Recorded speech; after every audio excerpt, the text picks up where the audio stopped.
selamat sore. Selamat sore. Oke, sebelumnya saya ingin izin memperkenalkan diri. Kalau saya Velia Dinunda. Sebelumnya kita udah sama-sama untuk janjian hari ini. Terima kasih banyak atas waktunya Ibu. Terima kasih kembali. Tadi sudah kenal saya dari WhatsApp. Saya Diana. Saya ibu dengan 2 anak yang sedang bersekolah di tingkat sekolah dasar. Yang pertama kelas 6 SD, yang kedua kelas 1 SD. Ada hal yang bisa saya bantu? Oke, terima kasih Ibu. Itu perkenalan yang sangat cukup bisa membantu saya nanti untuk bisa bertanya lebih lanjut. Oke, sebenarnya tujuan saya ingin mewawancara Ibu karena sebagai calon pengajar muda saya diberikan tugas untuk bisa merefleksikan komunikasi saya kepada contohnya masyarakat yang akan nanti berjalan bersamaan dengan saya ketika saya nanti ditempatkan di salah satu tempat-tempat di Indonesia untuk membantu pendidikan yang di sana. Nah, karena berhubung saya tadi Bu, saya mendengar Ibu sudah menjelaskan terkait background Ibu memiliki 2 orang anak ya. Satunya sekarang usianya boleh saya tahu? 12 tahun. 12 tahun, yang kedua? Nanti Maret 7 tahun. Oh, 7 tahun. Oh, berarti masih kelas 1 SD ya Bu ya? Oh, oke. Sebelumnya saya mau tanya, kira-kira sekarang ini anak Ibu apakah bersekolah di wilayah yang dekat dengan Ibu? Kalau secara wilayah itu berbeda dengan rumah tinggal gitu, karena cuma kan kita ini kan Jabodetabek ya, antara Jakarta dengan daerah pinggiran itu sangat dekat. Kebetulan rumah saya ini secara administrasi wilayah Tangerang Selatan, anak-anak saya bersekolahnya di Jakarta Selatan, tapi jarak dari rumah ke sekolah itu lebih kurang 3 kilo. Oh, 3 kilo. Terus akomodasi ke sekolah setiap harinya gimana? Saya menggunakan ojek pribadi untuk antar jemput anak sekolah. Kebetulan saya juga bekerja, jadi saya untuk akomodasi anak-anak ke sekolah untuk antar jemput saya dengan ojek pribadi. Oke, baik Ibu, terima kasih banyak sebelumnya. Oke, kalau saya boleh tahu anak-anak sekolahnya di sekolah negeri atau swasta? Anak-anak saya di sekolah swasta. Saya memilih sekolah Islam terpadu sih. Oke, Islam terpadu. Kalau saya boleh tahu lebih lanjut lagi, kebetulan karena Ibu di wilayah Kelurahan Juangmangu ya Bu ya, yang ini namanya, itu kan juga ada beberapa sekolah negeri nih yang ada di wilayah ini. Apa sih alasan Ibu gitu anak-anak memilih untuk bersekolah di sekolah swasta? Satu, alasannya itu umur anak saya ketika masuk SD itu belum genap 7 tahun. Sesuai dengan peraturan pemerintah bahwa untuk anak usia sekolah dasar itu 7 tahun. Jadi kalau anak-anak saya masukkan sekolah negeri pasti tidak akan diterima gitu, karena secara usia itu sudah tidak memenuhi syarat ya kalau secara dengan standarnya sekolah negeri. Jadi ketika di sekolah swasta itu juga diadakan tes, jadi bukan langsung anak saya diterima, tapi tetap tes sesuai dengan prasyaratnya sekolah, sehingga alhamdulillah anak saya yang sekarang kelas 6 SD atau yang berusia 12 tahun itu masuk kelas 1 pada umur 6,5 tahun, dan yang kelas 1 sekarang yang menuju 7 tahun itu di umur 6 tahun 3 bulan atau 4 bulan untuk sekolah. Oke. Karena ada peraturan umur ya Bu ya, peraturan umur di swasta. Peraturan umum dan rayon. Sekarang ada rayon. Perwilayahan perwilayahan ya. Oke, baik. Apakah setelah di swasta bersekolah Ibu melihat ada perbedaan yang signifikan? Maksudnya ketika melihat ternyata di swasta ini juga baik kok untuk pertumbuhan kembang anak.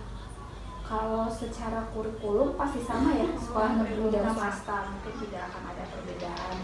Perbedaannya hanyalah karena kebetulan saya memilih sekolah swasta yang sifatnya lebih banyak penekanan ke agama, khususnya agama yang saya anut yaitu agama Islam. Jadi memang anak-anak lebih banyak dibekali dengan pendidikan agama Islam di sekolah begitu. Dan waktu untuk sekolah pun itu mereka hanya bersekolah Senin sampai Jumat. Mungkin agak berbeda ya dengan, tapi saya juga tidak tahu ya gitu, apakah anak-anak sekolah negeri hari Sabtu bersekolah atau tidak. Tapi di sekolah anak-anak saya itu sekolahnya cuma Senin sampai Jumat. Senin sampai Jumat. Kalau di luar sekolah apa ada ikutan bimbel atau les lain juga Bu kira-kira? Kalau untuk sekarang itu hanya untuk anak saya yang pertama yang usia 12 tahun itu memang saya masukkan les bahasa Inggris, dan malamnya dia ada mengaji dengan kebetulan ada tetangga saya di sekitar sini yang menjadi guru mengaji. Untuk yang kelas 1 itu hanya mengaji saja, belum ada saya masukkan les apa-apa gitu, karena anak baru sekolah ya, jadi benar-benar dipaksakan. Oke. Ya tadi karena Ibu udah cerita juga tentang ada selain kegiatan di sekolah ada yang ngaji, ada yang les, dan yang kecil masih belum dimasukkan les ya Bu ya. Ya, Ibu sebagai orang tua tentu banyak hal yang harus diperhatikan dalam pertumbuhan anak, terutama yang masih kecil gitu ya, karena itu masa-masa anak-anak mulai menyerap energi dari kita sebagai orang dewasa. Kira-kira dari Ibu ya, Ibu kan juga bekerja, bagaimana sih cara Ibu untuk memaksimalkan waktu sebagai orang tua agar anak-anak ini tetap selalu mendapatkan energi-energi yang positif dari lingkungan? Kalau di rumah biasanya saya selalu bertanya, tadi di sekolah aktivitasnya apa, melakukan apa, ada tugas rumah nggak dari sekolah yang diberikan tuh, terus tadi main apa gitu. Jadi reviewnya seperti itu sih ke anak-anak kalau untuk malam ya, setelah mereka beraktivitas dan juga beraktivitas. Kalau untuk bonding keluarganya biasanya kami ada quality time sih setiap Sabtu atau Minggu. Oke. Berarti memang reviewing itu apakah juga memberikan feedback untuk anak? Ya pasti gitu. Jadi kita tidak hanya mendengarkan cerita anak, tapi juga memberikan beberapa hal-hal yang mereka lakukan mungkin tidak sesuai dengan aturan yang seharusnya.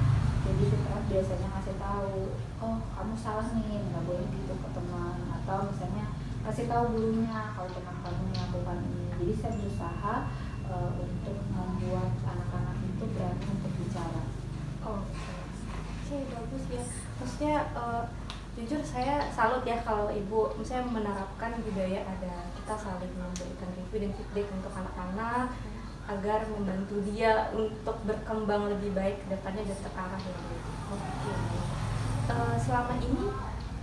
Selama Ibu juga bekerja, terus juga mengurus anak-anak, apakah ada hambatan yang Ibu dapatkan nggak sih Bu selama ini? Ya hambatannya waktu ya, waktu terbatas gitu.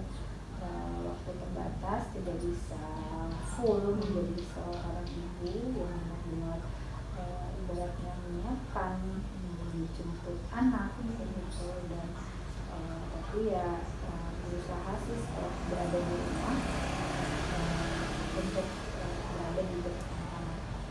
Oke, baik. Ibu kalau boleh tahu kerjanya dari jam berapa sampai jam berapa aja?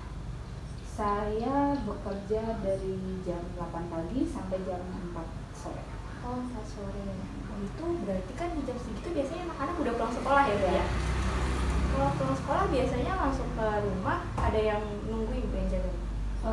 Anak-anak ada yang jaga mereka atau ada pengasuhnya mereka di rumah gitu. Jadi biasanya saya jam 4 baru keluar. Berarti sebelumnya ketika pandemi apakah ada kendala Bu saat pembimbingan anak-anak? Kalau selama pandemi sih alhamdulillah sih enggak ya, dan kebetulan saya juga nggak terlalu lama WFH jadi, dan sebenarnya tuh si anak saya yang pertama abang itu dari kelas 4 SD ya, kelas 4 SD itu kan sudah online school. saya cuma sekali atau 2 kali menerangkan tentang bagaimana penggunaan aplikasi Zoom. Setelah itu ya sudah dia sendiri. Jadi saya alhamdulillah anak-anak saya tuh jadi mandiri, mungkin karena tahu ibunya bekerja. Oke, siap. Hal tersebut selain juga karena memang mereka sudah belajar, apakah juga ada peran dari gurunya juga nggak sih Bu yang mengajarkan hal tersebut? Untuk yang online itu kan gitu ya, kalau untuk online itu kan lebih, kalau untuk materi pasti dari gurunya kan kayak gitu. Jadi saya cuma mereview. Biasanya tuh kita ada WhatsApp group dari sekolah, di situ gurunya memberikan review apa hari ini apa saja, anak-anak mengerjakan apa, terus tugasnya apa, dikumpulnya kapan. Jadi kita sebagai orang tua mengingatkan, ini tugas sudah belum, kamu tadi sudah mengerjakan tugas pada saat online atau kamu masih belum selesai. Jadi kita dibantu oleh gurunya dalam bentuk wadah WhatsApp group untuk report apa yang sudah mereka lakukan pada hari mereka belajar. Oke. Saya jujur juga agak baru dengar ya. Ternyata sekarang siswa-siswa sekarang guru-gurunya sudah mulai menginisiasi WhatsApp group, menjadikan wadah itu untuk memberikan feedback kepada siswa-siswanya. Oke, baik. Dan apakah hal tersebut menjadi sebuah hal yang efektif sampai sekarang ini? Alhamdulillah efektif ya, kadang kan tidak semua anak mau bercerita mereka mengerjakan apa. Jadi ketika sekolah sekarang sudah lulus semua atau sudah offline semua, ini kebetulan anak saya yang kedua kan memang dia dari awal menjadi siswa SD itu sudah offline, dan itu juga guru-gurunya selalu mereview setelah anak-anak pulang sekolah, itu biasanya siang atau sore atau kadang-kadang maghrib atau pokoknya di hari yang sama, gurunya mereview anak-anak hari ini mengerjakan ini, tugasnya ini. Jadi dan di situ sifatnya pemberitahuan kita gitu. Jadi semacam gurunya menginfokan ke orang tuanya untuk tahu aktivitas anak-anak di sekolah apa. Oke, baik. Di sini saya menangkap peran guru cukup besar di sini, tapi jauh lebih besar peran orang tua karena ada feedback yang besar yang akan diberikan anak-anak untuk didampingi ya Bu ya. Oke. Sebenarnya selama ini Ibu kan berarti kan termasuk dalam wilayah yang secara akses pendidikan itu cukup gampang ya Bu ya, maksudnya apalagi ini di wilayah yang maksudnya Jabodetabek ya. Ada nggak sih Bu hal-hal yang menurut Ibu dari kan kurikulum udah masuk tahap perkembangan yang baru juga kan Ibu sekarang, ada nggak sih Bu dampak dari kurikulum baru atau aturan-aturan baru di sekolah yang selama ini terasa banget bagi orang tua? Sejauh ini belum ada perbedaan ya antara anak saya yang pertama dengan anak saya yang kedua gitu. Masih sifatnya sih masih sama, masih belum terlalu kelihatan perbedaan menurut saya begitu, karena saya belum merasakan itu begitu. Cuma kemarin, tapi sebetulnya itu cuma ini sekolahnya kali ya, rapornya aja belum dibagiin yang secara nilai kelas itu aja sih. Secara nilai kelas ini yang hard copy-nya? Iya, yang hard copy-nya. Tapi yang hard copy yang apa tuh? Sekarang apa namanya? Apa nilai minimal gitu lah kalau nggak salah gitu. Jadi ini minimalnya berapa, anak ini memperoleh berapa gitu. Jadi rapor kalau dulu waktu saya sekolah itu tuh kayak rapor merah putih atau merah apa apa. Kalau di sekolah anak saya itu ada dua, ada rapor lapor besar yang di situ tentang hasil keterampilannya bagaimana, pengetahuan bagaimana. Tapi kalau yang di rapor yang satu lagi itu kayak misalnya IPA-nya berapa, Al-Quran hadisnya berapa, jadi langsung jadi angka, nggak ada angka. Kalau yang rapor satu lagi itu tentang anaknya gimana, memahami atau belum, atau masih perlu belajar atau apa gitu, lebih ke kayak gurunya menyampaikan apa gitu. Cukup ada perbedaan juga ya Bu ya sama zaman kita dulu. Jauh sekali berbeda. Udah pakai gadget belum Bu sekarang? Kalau yang waktu online ini memang kan pakai gadget ya. Iya. Jadi anak saya yang pertama itu sudah pakai gadget kayak gitu. Jadi kalau yang sekarang yang pertama yang kecil tuh nggak pakai gadget gitu. Karena kan dia sudah offline. Iya betul. Sudah offline. Ya perbedaannya banyak sih saya lihat. Oh, ada perbedaan yang tadi Mbak Faya sampaikan. Perbedaannya apa? Dulu tuh kakaknya saya ingat kelas 1 belum belajar tentang komputer sama bahasa Inggris. Kalau sekarang sudah belajar bahasa Inggris dan sudah belajar komputer. Itu perbedaannya di situ. Cukup signifikan ya Bu ya perbedaannya. Sudah mulai komputer. Itu ya kelas 1 sudah belajar. Sudah belajar komputer dan bahasa Inggris. Oh, oke.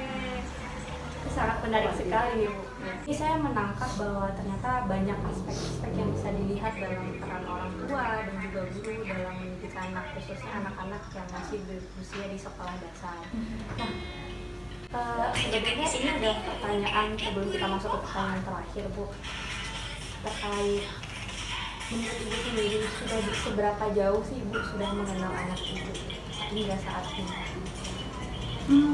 Masih proses ya, proses. Saya rasa saya belum menjadi orang tua yang baik kan buat anak saya dengan posisi saya sebagai wanita bekerja juga. Jadi saya rasa saya masih memahami anak saya. Itu mungkin. Apakah ada cara yang Ibu upayakan biar Ibu bisa mengenal anak Ibu? Oh ada, saya beberapa kali saya ada konsul dengan psikolog jadi saya merasa ada sesuatu hal yang berbeda dan kebetulan saya cerita sedikit anak saya yang pertama itu adik-adik jadi dari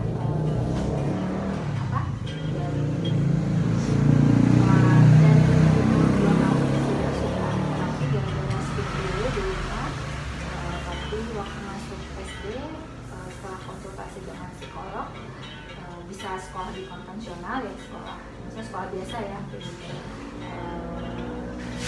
alhamdulillah secara akademis tidak ada masalah apa boleh dibilang nilainya selalu di atas rata-rata karena anak-anak adik-adik ini kan tidak ujian dan ada gangguan terkait dengan fokus ya gitu. Jadi beberapa kali saya memang banyak berkonsultasi dengan psikolog. Salah satu upaya yang cukup signifikan ya Bu ya, yang untuk membantu Ibu bisa saling mengenal satu sama lain. Mungkin kalau dari yang saya tangkap ya Ibu tidak berusaha untuk mengenal anak Ibu saja, tapi berusaha bagaimana anak Ibu bisa mengenal Ibu juga ya. Zaman sekarang sudah zaman sekarang tuh sudah banyak perubahan saya tidak bisa mengenalkan zaman waktu saya masih di masa saya dengan pola asuh orang tua saya dengan perkembangan teknologi globalisasi banyak banget sekarang tuh yang harus berubah gitu. Jadi tapi tanpa kita meninggalkan ajaran keyakinan kita dan sifat ketimuran bangsa Indonesia. Oke, saya mau tepuk tangan. Karena jujur saya jadinya belajar juga nih Bu, cara Ibu mulai mengenal anak, cara Ibu mendidik dan mendampingi anak tersebut. Oke, baik. Sejauh ini saya sudah menangkap banyak hal yang cukup banyak ya Bu, yang bisa membantu saya untuk berdiskusi nanti ketika saya berada di penempatan. Mungkin saya bisa mencoba untuk menjelaskan itu ketika saya menemukan masalah-masalah. Pasti akan berbeda ya, gitu. Apalagi tadi programnya apa yang tadi Indonesia Mengajar. Oh ya. Dan tadi disampaikan bahwa akan ditempatkan di beberapa daerah di dalam Indonesia dan saya rasa pasti akan berbeda dengan yang Bapelia yang saya ceritakan dengan Bapelia karena di luar Jabodetabek akan berbeda pelayanan pendidikan Iya betul. Saya pun mendengar ceritanya karena saya sekolahnya di Sumbar, saya merasa cukup wah jauh sekali perbedaannya. Menanyakan terkait harapan Ibu sebagai orang tua terhadap pendidikan anak di Indonesia itu apa? saya rasa ya kita harus mengembalikan pendidikan anak-anak. Jadi ibaratnya jangan maksudnya berikanlah kurikulum sesuai dengan porsi angka umur mereka.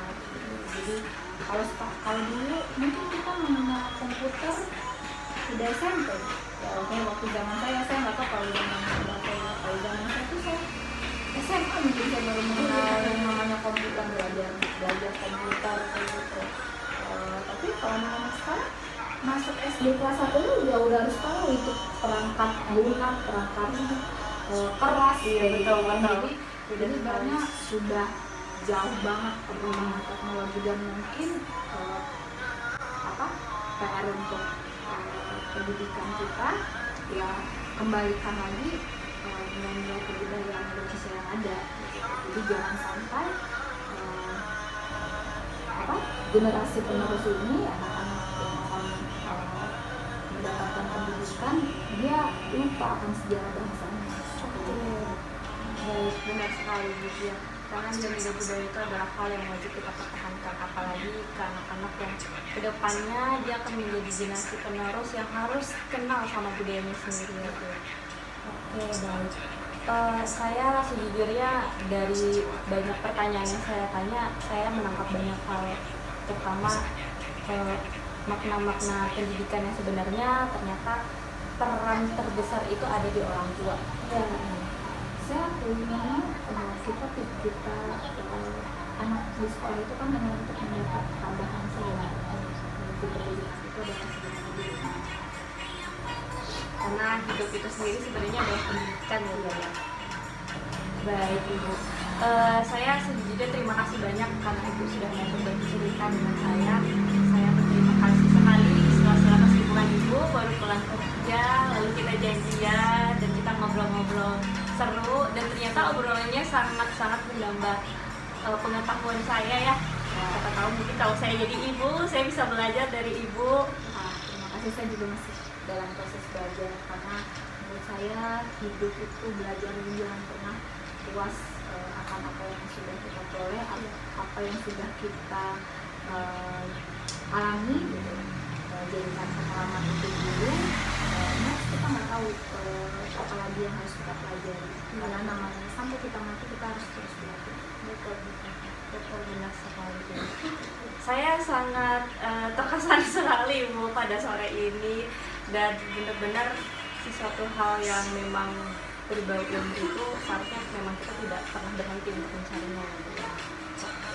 Sebelumnya karena ini sudah sore dan saya tidak enak mengganggu waktu istirahat Ibu, jadi saya mungkin mengakhiri pertanyaan saya di sini, dan terima kasih banyak kepada Ibu atas cerita-ceritanya sore ini, ngobrol-ngobrol sore ini. Semoga segala harapan yang Ibu inginkan dari saya bisa terwujud, dan saya pun juga mencatat hal-hal penting dari Ibu yang sekiranya nanti bisa saya bantu diskusikan bersama teman-teman para penggiat pendidikan yang ada nanti di Indonesia. Dan saya mewakili dari teman-teman Indonesia Mengajar itu saya ingin berterima kasih banyak kepada Ibu sebagai seorang ibu, sudah luar biasa. Terima kasih banyak, dan karena itu juga saya mungkin izin pamit sebentar lagi, tapi mungkin kita bisa duduk dulu Ibu. Kalau itu dadah. Kami selamat memberikan pengajaran buat anak-anak Indonesia. Oke, terima kasih. Kalau begitu saya mengucapkan terima kasih yang banyak. Saya izin pamit sekali ya. Terima kasih banyak. Sama-sama, sukses buat